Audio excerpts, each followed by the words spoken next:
ठाकुर जी मैया यशोदा के पास पहुंचते हैं।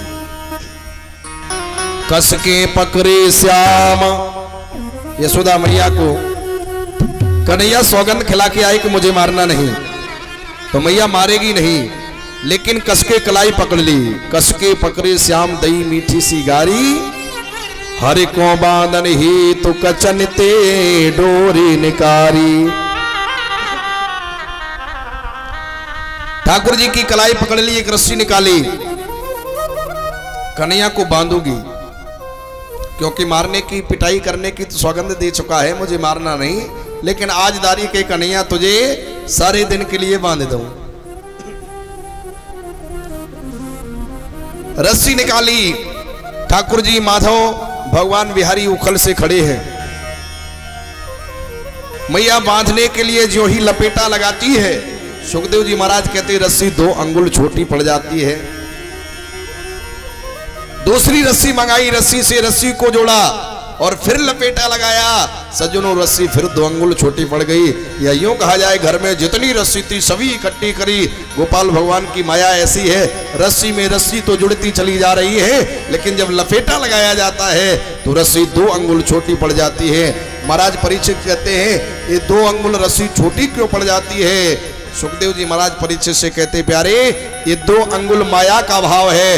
ये 2 अंगुल रूपी माया जब तक जीव के मध्य में रहती है तब तक भगवान को प्राणी पकड़ नहीं पाता है।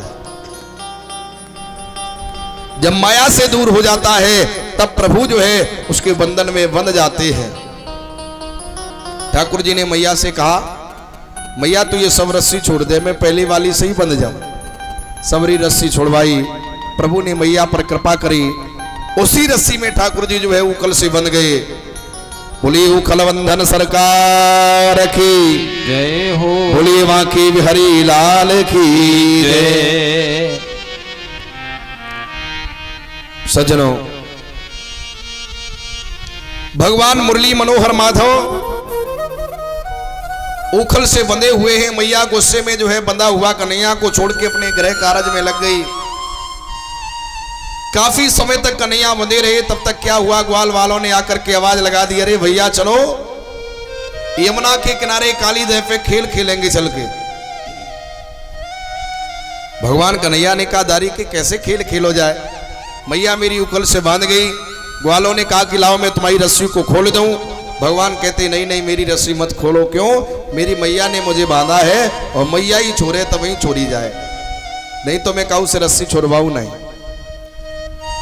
ग्वालों ने कहा कन्हैया बिना तुम्हारे तो खेल में आनंद ही नहीं आएगा, तुम्हारा जाना बहुत जरूरी है। माधव ने कहा यदि जरूरी है तो मैं बंदो बंदो उखल के संग चल रहे हो, लेकिन रस्सी नहीं खोल रहे हैं।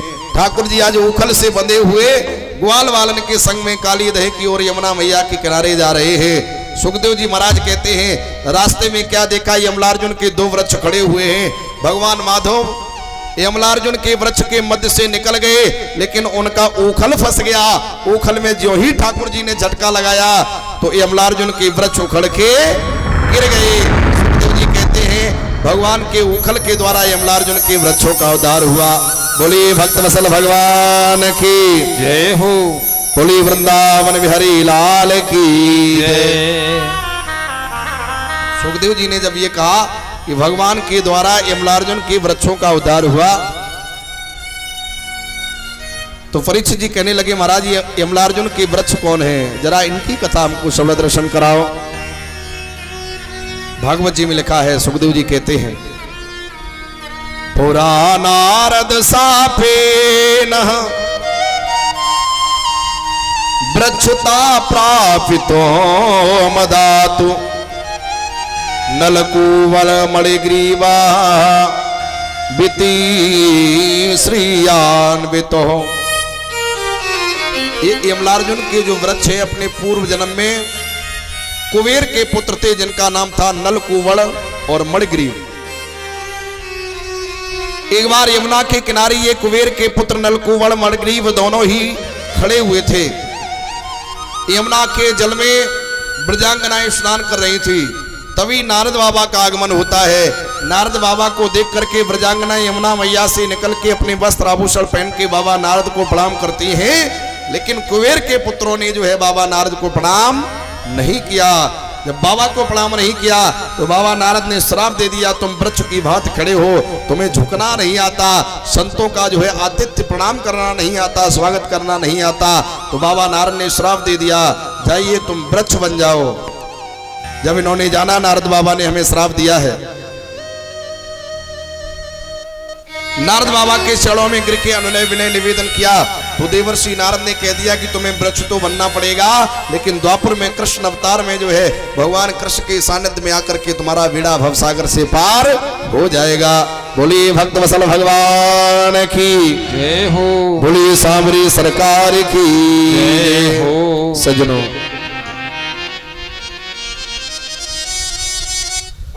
मैया यशोदा को ग्वाल वालों ने जाकर के बताया कि भगवान कन्हैया जो है तुम्हारा लाला श्याम सुंदर जो है ना, वह उलूखल को खींचता हुआ उखल के साथ साथ यमुना की ओर जाते समय और यमलार्जुन के विशाल वृक्षों का उद्धार कर दिया है। बाग के ग्वाल वाल मैया यशोदा के संग में बाबा नंद जो है सभी ब्रजवासी आए, अपने लाला कन्हैया की रस्सी खोली और यशोदा मैया ने अपने कन्हैया को छाती से लगाया।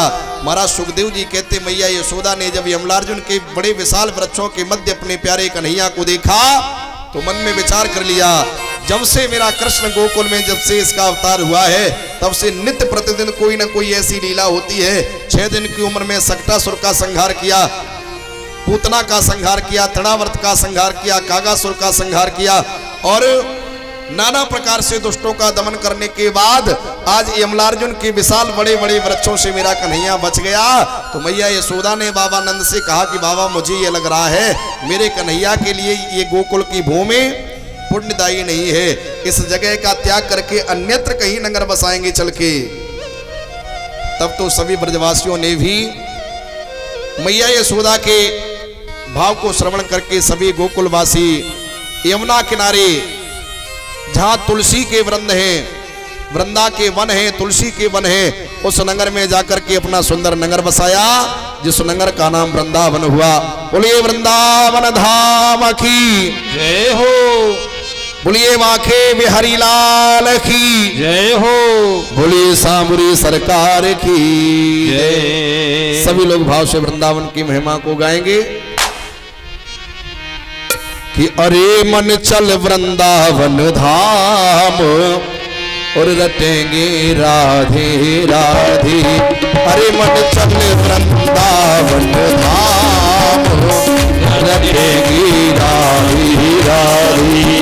अरे मन चल वृंदावन धाम रटेंगे राधे राधे। अरे मन चल वृंदावन धाम रटेंगी राधे राधे। अरे मन चल वृंदावन धाम रटेंगी राधे राधे। हरि रटेंगी राधे राधे, जापेंगी राधे राधे, रटेंगी राधे राधे, जपेंगे राधे राधे। रटेंगी राधे राधे, जापेंगी राधे राधे, रटेंगी राधे राधे, जपेंगे राधे राधे। हरे मन चल वृंदावन धाम रटेंगी राधे राधे। हरे मन चल वृंदावन धाम रटेंगे राधे राधे।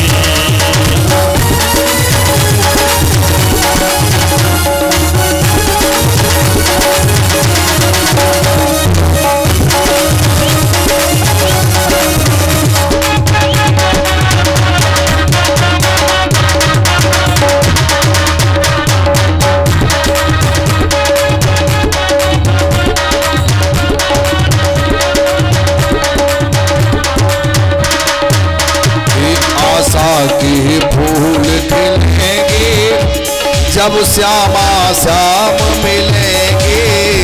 आशा की फूल खिलेंगे जब श्यामा श्याम मिलेंगे। आशा के फूल खिलेंगे जब श्यामा श्याम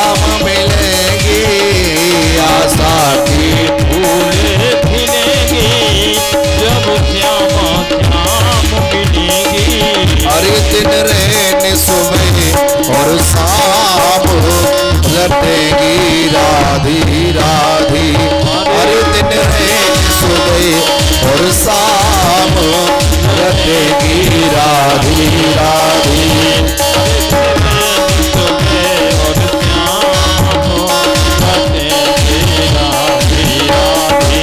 अरे मन चल वृंदावन धाम